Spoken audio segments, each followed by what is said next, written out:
Hi guys, welcome to Hardest Info channel. Today I have Nubia Pad 3D and I want to show you how to take long screenshot on this device.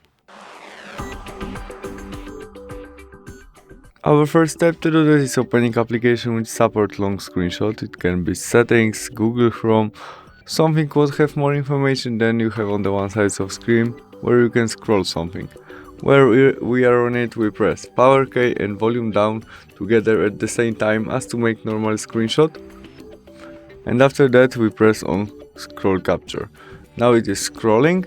When we tap on it, we stop scrolling and we can do this manually maybe. We can add something.